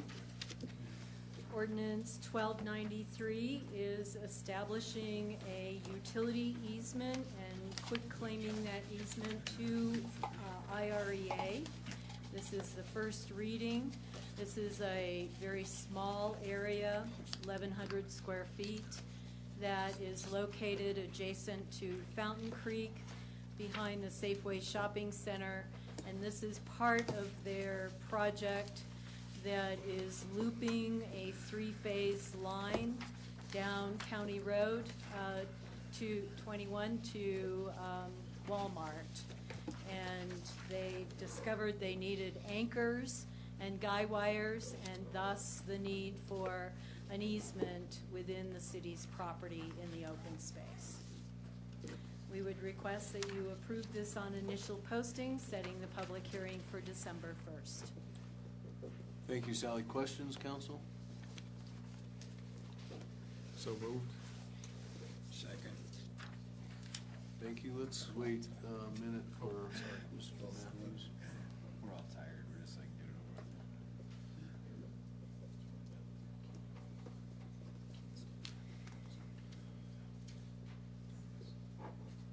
Just on initial person. Okay. But let me get back, may I get back to council on your question, Councilman Harvey? And I'm glad you asked that question. Your charter doesn't allow for an abstention, so I think it'd be appropriate for you to recast that vote. A refusal to vote is counted as an affirmative vote, but every member, when present, must vote upon ordinance, resolution, or motions, except when there's a conflict. Okay, when Mr. Matthews comes back, we'll recast ordinance 1292 on initial posting and then ordinance number 1293. For those that are here, I'm gonna, after our last ordinance on initial posting, council's been here and a number of you have been here since 5:30, so we're gonna take a short break right after we do agenda item 8D and move on to the rest of the agenda, which shouldn't take long. David's gonna check.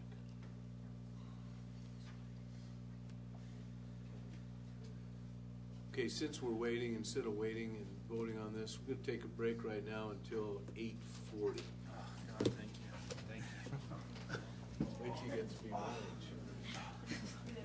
age. That must be a pretty good shape. Or might depend, is this involved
Lonier, Yes. Sawyer, Yes. Schaefer, Yes. Carr, Yes. Harvey. Yes. Levy, Yes. Matthews. Yes. Thank you. Motion carries unanimously. Okay, thank you, Jess. Okay, we move on to agenda item 8D, and Chip Wiley. Thank you. Ordinance 1294 is relocating a drainage and utility easement, part of the Goodwill project. The drainage was relocated, so an old easement is being vacated and relocated to cover the new location of the drainage running through that property. Please consider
good news at the end here.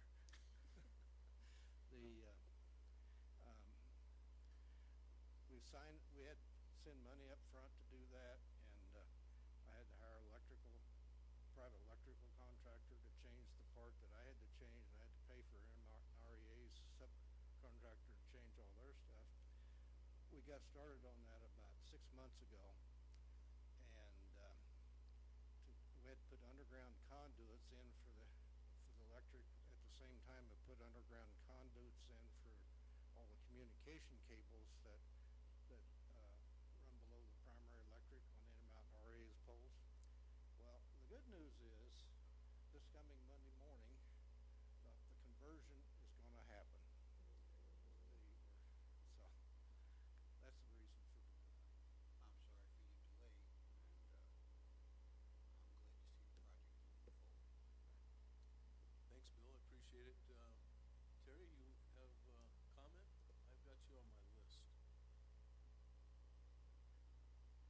Gee, I've been up here for a long time. Look at Erin smile. That's awesome. She's sitting there going, I don't even have to worry about keeping him out of jail anymore. John's still sitting on the end. But anyway, I want to speak in support of Bill's project. That construction project probably affects me. And I'm sorry, I'm Terry Harrison, 949 Edge Hill, Woodland Park, Colorado. That project probably affects me and Glassbroker more than anybody else in Gold Hill North. But you know, I've been in construction over 50 years, and I've never, ever seen problems that we run into. I think, built the first building that I'm in 1964, and it has progressed from there. And I can guarantee you, the only person in this room that wants to get that job done any quicker than me is Mr. Page. So I am in support of it, and I want to thank all of you very much. It's the funnest time of the year. I mean, we got Thanksgiving, you know, Christmas, my birthday, and you guys got budget. You know, I don't envy you a bit. The worst thing is I'm sitting out here and I'm understanding it. So thank you very much. Thank you. Public comment, anybody else want to add to what Mr. Harrison or Mr. Page has said? I got a question for Mr. Page. When do you think those units will be finished and occupied? Did you hear the question, Bill? Could you repeat it? When do you think your 7 units will be finished, have COs, and occupied? Well, my plans would be not to come back and ask for another 2-year extension. Good. And, Good. So, you know, I don't have a definite start date or anything like that, but, you know, I would say you'd see some construction there maybe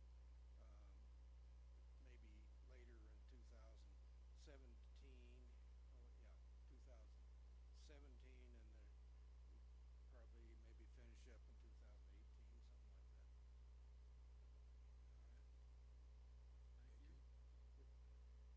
Any other questions? I have one. What's in the red Solo cups? Everybody got mellow all of a sudden. Ask me.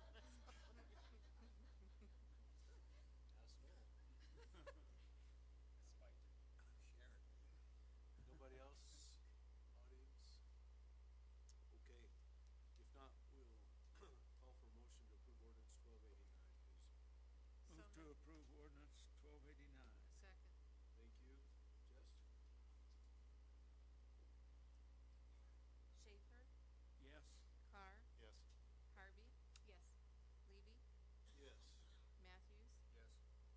Sonier, Yes. Sawyer. Yes. Thank you. Motion carries unanimously. Thank you. Thank you, Jess. Thank you, Mr. Page. We look forward to that. Okay, Sally, we'll move on to agenda item 9B.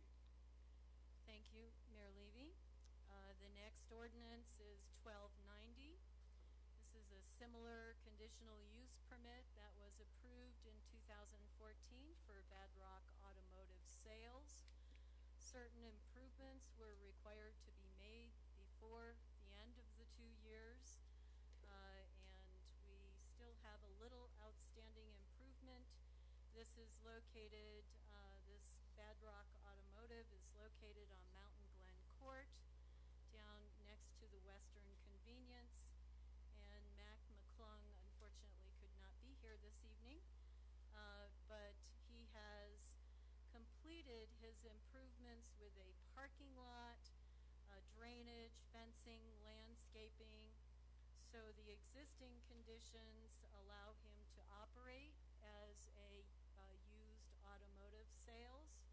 However, what was not done is shown by the yellow line, which is a sidewalk section adjacent to this lot 2 that was added to the automotive work, and then a portion in red that was going to extend the sidewalk down to the driveway.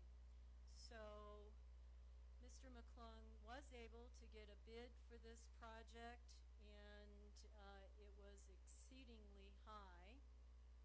The agreement was that the portion in red would be paid for by sidewalk fees that he had paid with his first project, the first automotive project, and the city felt that the bid was way too high.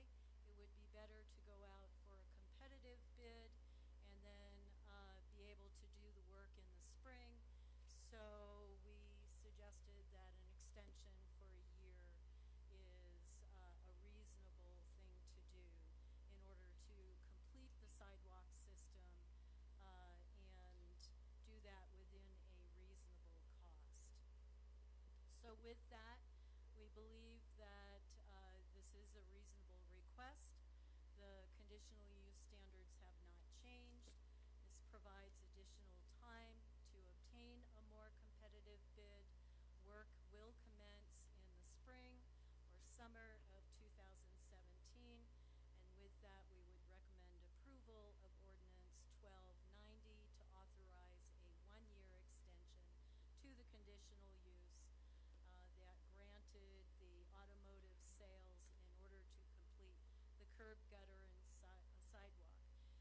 Mr. McClung also has the option to pay fees in lieu for that red section of the sidewalk if he believes that it isn't feasible to get this done. So the code allows for either building the sidewalk, curb and gutter, or paying fees in lieu. So we would recommend approval of the extension so that we can get more competitive bids and perhaps get the sidewalk completed. Thank you, Sally. Council, questions? Yes. Sally, pay fees in lieu. What is a fee? I mean, how much is a fee for not doing it? It's based upon the city engineer's calculation, and he has a standard square footage and linear footage of fees. So it's what we've experienced in our construction projects. And it's just a one-time fee for not doing it? It's a one-time fee, yes. Sally, you mentioned, though, that, did I understand you to say that transportation capital fees would be used for part of this project? No. Okay. The red portion, he had paid over $1,300 in sidewalk fees for the first construction project when he established the automotive repair. Okay. And so it would be reimbursed out of that. I think there might still be a little bit of confusion when a development occurs. We have requirements that have been in place for a long time that sidewalks are along public ways. Right. And depending on the circumstances, the developer can build it or pay the fees in lieu of building that. And then we collect that money, and then if we have to, we build that infrastructure.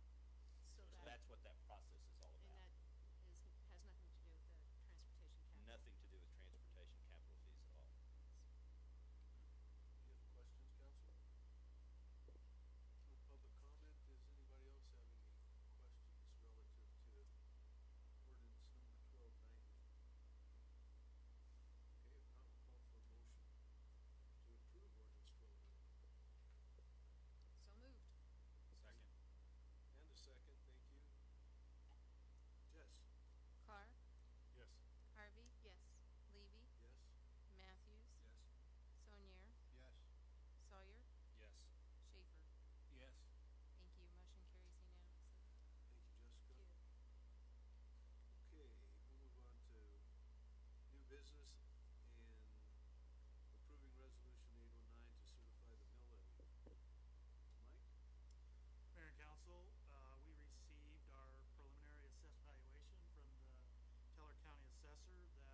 sales tax revenue, here's what we need to do to establish the property tax revenue so that we can continue providing services.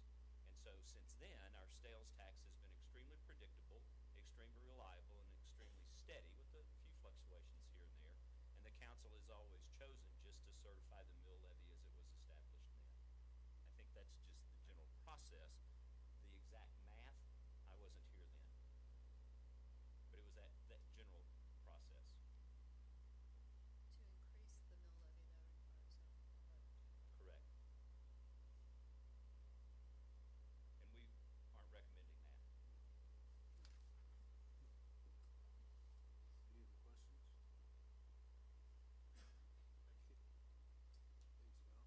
And we are in public comment. If anybody has anything relative to approving resolution number 809. If not, we'll just call for a motion. Motion to approve resolution number 809. Second. Thank you. Jess? Harvey, Yes. Levy, Yes? Matthews, Yes. Sonier, Yes. Sawyer, Yes. Schaefer, Yes. Carr. Yes. Thank you. Motion carries unanimously. Thank you, Jess. We have a few that have signed up for public comment. We appreciate your patience. We'll start with David Perkins. It's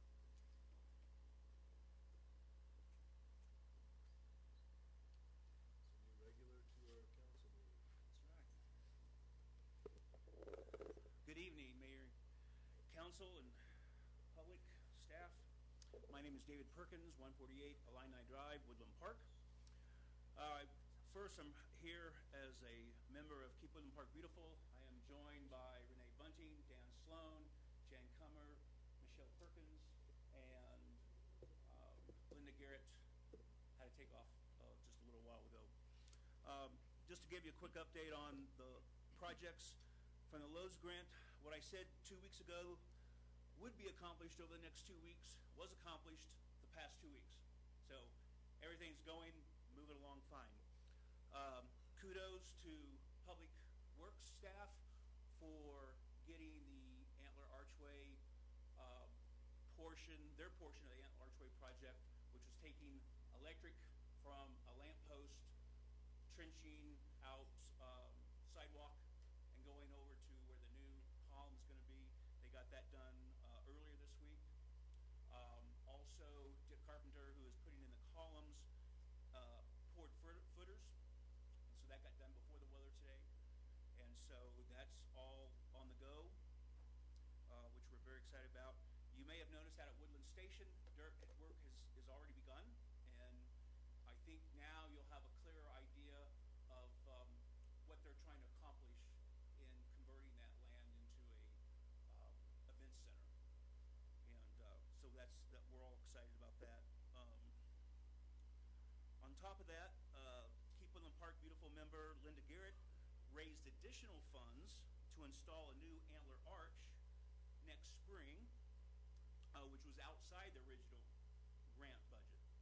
So not only will we have the columns ready here by the end of the month, then next spring, once the weather is better, we'll also have the actual arch that we'll be going across. And so that will just be the finishing touch to that project. On top of that, the other projects are going to be completed by December 1st, and everybody can enjoy them for the Christmas break. So that's going to be exciting. Second reason that I'm here, I have to say that is a great honor, and I'm extremely excited to say what I'm about to say, and that is, on behalf of Woodland Park Main Street, it is with tremendous enthusiasm and energy that I announce the City Council and the entire citizenry of Woodland Park that Woodland Park is a finalist for the exclusive 2017 Small Business Revolution Makeover of $500,000 to benefit our small businesses. And when I say city, I mean the city as a whole, not city government, but the city, just to make sure that's clear. Woodland Park was chosen as one of 8 finalists from a national field of 2,200 cities who are Main Street participants with populations under 25,000 people.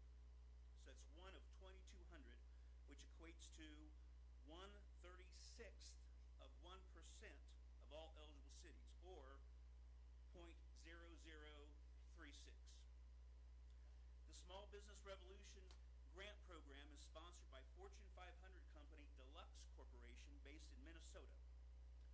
A tremendous amount of credit goes solely to Darlene Jensen of Main Street, who spearheaded the drive to disseminate the grant information and garner the volunteers necessary to nominate our city. To make this selection possible, 21 individuals made the extraordinary effort to write nominations of 500 words or less as per the contest rules, extraordinary due to the short time deadline involved and the succinctness of that 500 words truly does involve. 3 individuals of the 21 received an additional survey from the grantors and continued the process of describing our town, the business climate, and the needs of our many small businesses with great influence.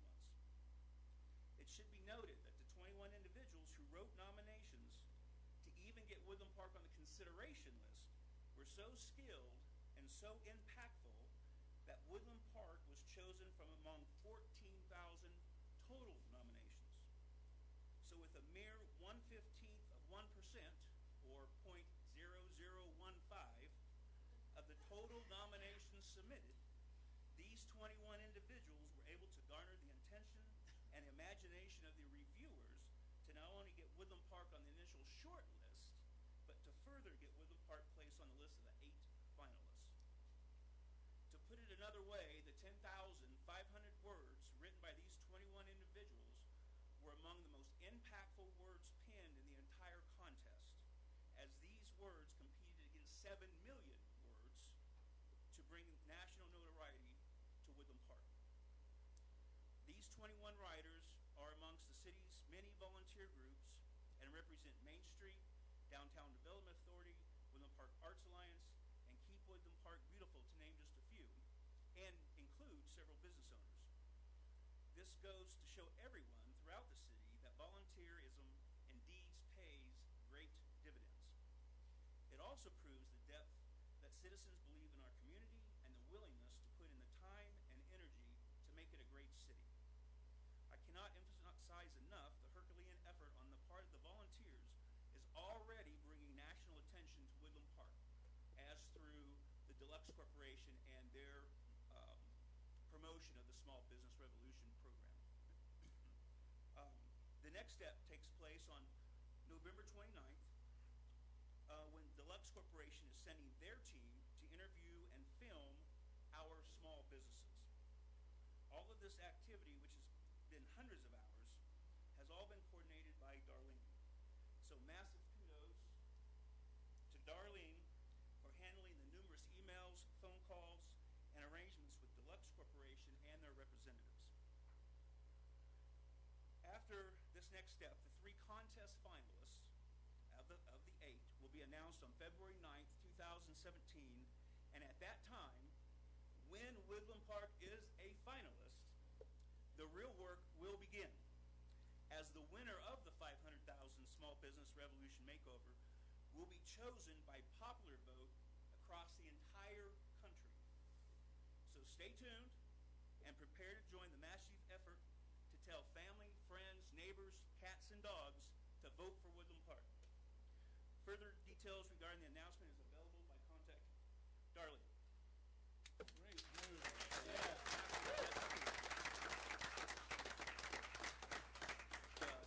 just an incredible opportunity for the city as a whole.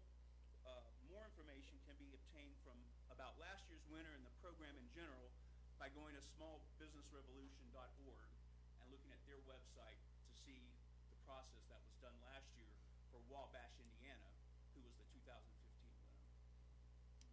But it's truly exciting news, and most of the time when I talk about it, I just shake. So I wrote out my comments. Thank you very much, David. Thank you. Great work. Darlene, we should...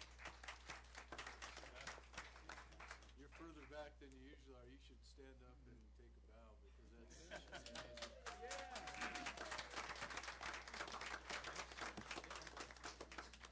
Thank you all very much. Okay. Gosh, these next two have a lot to live up to. Kelly Case. I'll defer to Darwin. Defer to Darwin. Darwin Nacarado, we're looking.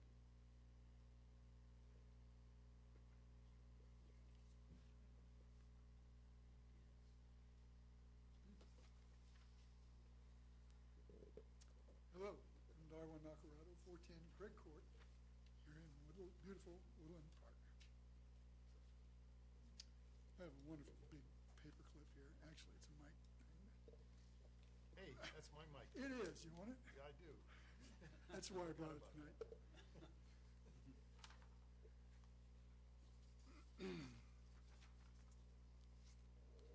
Mr. Mayor, council, staff, and residents of our beloved Woodland Park.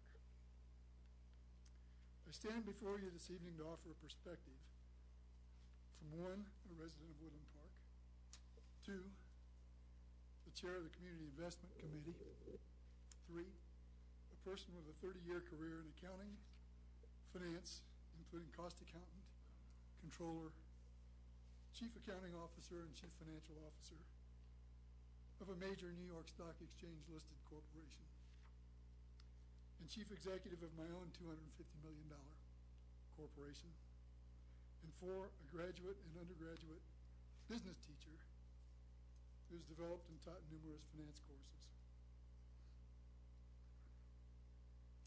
I'm most concerned about the state of the city's financial affairs. I see what I think we all see, a very tight budget. Admittedly, I've not had time to study the latest draft in detail, and admittedly, I missed the session prior to the council meeting tonight, so please forgive me if I am redundant with what was discussed earlier. But with those caveats, I'm worried that we find ourselves in a situation that is akin to a phrase a friend recently exclaimed to me while discussing the budget. He said, quote, "The roof doesn't leak if it doesn't rain," unquote. Well, we know the odds are that it will indeed rain. So to continue the analogy, it's time to fix the roof now, not in 2018. I worry that the Community Investment Fund, the CIF, will be shortchanged when it's only a minor detail in the bigger budget, but one that serves many, many more people than even the large capital projects currently underway. I likely need not point out to you that events such as Cruise Above the Clouds and Symphony Above the Clouds produce huge immediate returns on investment, and numerous studies show huge returns on investment for arts spending in general. The humanitarian needs fulfilled through community investment funding to groups such as Food Pantry, etc., affect the lives of many people in our community. Indeed, many of these groups and the people they serve depend on community investment funding for their very existence. As an aside, we've not scheduled a meeting to review the applications received this year during October, pending council's establishment of the funding for the program. I worried along with others who have voiced concerns, such as Councilman Carr, former longtime Councilman Milla, as he stated in this week's letter to the editor in the Courier, which was terrific, I thought. Former City Finance Director Kelly Case, and many other concerned citizens that this constitutes a planning breakdown that really needs to be addressed in this budget cycle. I worry that somehow what was once a $6 million pool has over doubled to something well north of $12 million aquatic center. Voters were led to believe that the total cost would be $10.1 million, although I vociferously stated to anyone who would listen at the time that that language did not say that in the ballot issue. However, I subscribe to the old Japanese proverb, let's fix the problem, not the blame. since blame points to something that happened in the past and cannot be changed. But tackling three major capital projects simultaneously was perhaps financially speaking a bridge too far. Former Councilman Carlson's letter to the editor, again in the Courier, was interesting and demonstrated his solid grasp of the budget numbers. But perhaps it's a bit of a lay perspective from the technical accounting and finance point of view. The fact remains that the last budget draft I had the opportunity to see showed reserves at well below the 10% requirement. Mr. Carlson's view seems to be that reserves are in compliance when considering only operating expenditures and not the capital expenditures. With all due respect to Mr. Carlson, that view misses the accounting mark. The capital expenditures have depleted the general fund, or will have.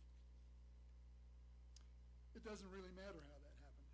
It's done and the money is gone.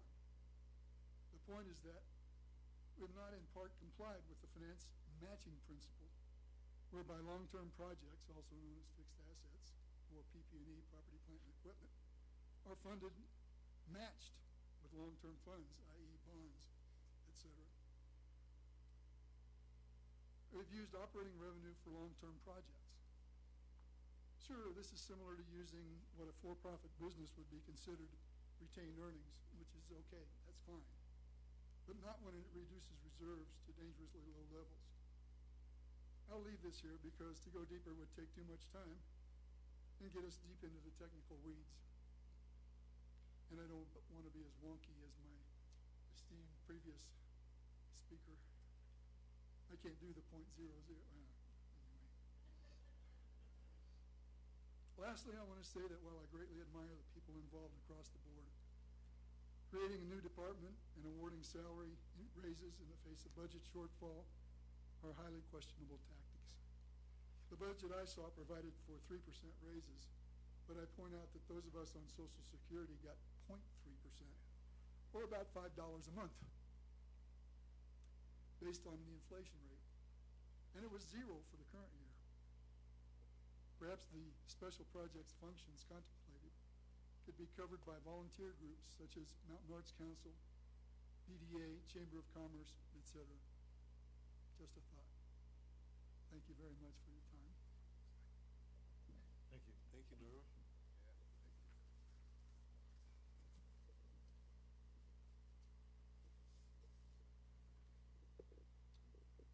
Okay, any other public comment tonight before we move forward? Okay, if not, we move on to reports and the mayor's report. And our events, Saturday, November 19th, this coming Saturday from 12 to 1, the Woodland Park Community Singers will be performing general and seasonal songs at the Woodland Park Public Library. Free and open to the public. Contact Jenny Dara, 687-9281, extension 103 for more information. Also Saturday, November 19th from 1:30 to 2:30, Gobble Up, puppeteer, storyteller Kathy Kelsey will tell Thanksgiving stories and sing songs at the Dinosaur Resource Center, included with museum admission.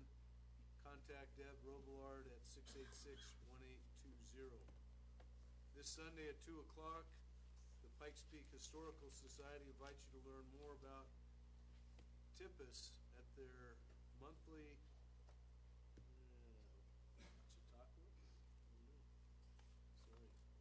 at the Florissant Library, Refreshments will be served.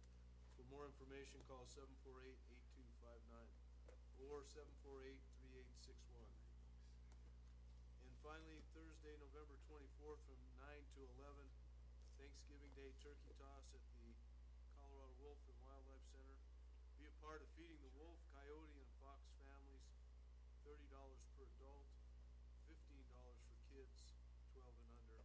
Call 687-9742. Okay, move on to council reports. Thank you. Val? I have a presentation, but I have bashful people to not show up. Anybody from Karis here? Nope, I knew it. Anyway,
trying to get them to show up, but they're very bashful and they don't want any credit, and God's praise is their credit.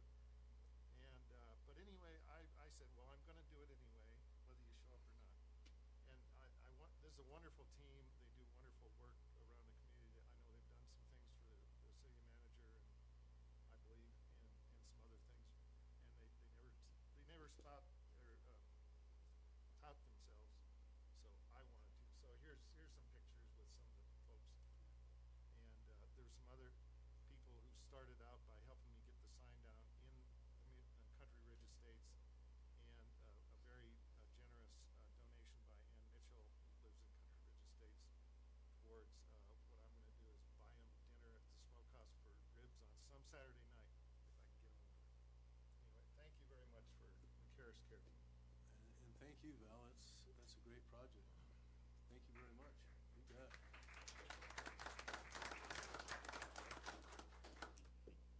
Mr. Matthews. I have nothing specific. I missed the last Keep Woodland Park Beautiful meeting, Keep Woodland Park Beautiful meeting. And David Perkins covered a good bit of what our group has been involved in lately, but is there anything, David or Jan, I should bring up that I missed at the last meeting? Otherwise, David covered it very well with this new possible. That's right. That's great. I appreciate it, David, bringing that forward for everybody to hear. It's a great opportunity for our community. Thank you. Thanks, Ken. Thank you.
And it always seems like there's a learning curve with driving on snow, the first snow. So please be very careful. Our snowplow crews are standing by for morning operations as necessary. And the last one is kind of fun, and Jane's going to get this out to the media and other places, but I just think it's worth mentioning this evening. Most of you know that we have a partnership with the 4th Engineer Battalion. What you may not know is that the current battalion commander's wife participated in the 2016 Paralympics. She won the first gold medal in the 2016 Paralympics and then went on to win a second gold medal. She will be here next council meeting at 6:30, hopefully to do autographs and photo ops with her bikes and kids and those types of things. She is a disabled veteran. That's how she got into the Paralympics. She was hit with an IED in Afghanistan in 2008, I think, and she has conquered that and won 2 gold medals at the Paralympics. So encourage people to show up. We're going to get the word out to all the bike clubs and all the kids and things like that, and then we'll make a presentation at 7 o'clock during the council meeting. So I thought we'd get that word out as much as we could. That's great. Anything else? Mr. Mayor? Thank you. Yes, sir. I forgot something. I'm sorry. You mentioned the Woodland Park Community Singers are singing at the library on Saturday. Yes, sir. I took about a 10-year sabbatical from that group, so I'm going to be singing there also at the same time. But we usually sing to a bunch of books, and so it'd be really nice if people showed up as opposed to books. And I welcome you to come out and see. It's a nice volunteer senior group, and I'm way senior, but I like to sing, so we're going to do a short program, and we'll do another longer program, which I'll bring to announce in, I think it's, I don't know, sometime in December. Thank you. Maybe just people dressed as books. And you've sang with us before, so we'll look forward to that. 2 things I forgot. One, the Veterans Day event in our community on Friday, well attended by everybody. Could not have been better. I only attended the one at the high school, which was fabulous, and Dan Williams and Norm Steen were the 2 leaders, and then the event at the Cultural Center had over 250 veterans on Friday. The place was just packed and had veterans from as far back as World War II. So it was a great, very emotional event, as you can imagine, and well deserved. We got to spend some time with Councilman Saunier and others that were there. It was just a great event. Was it not? It was. That said, this Thursday is Thanksgiving, happens to be mine, and I know a lot of others' favorite holidays. So everybody have a wonderful Thanksgiving. Kind of remember everything you have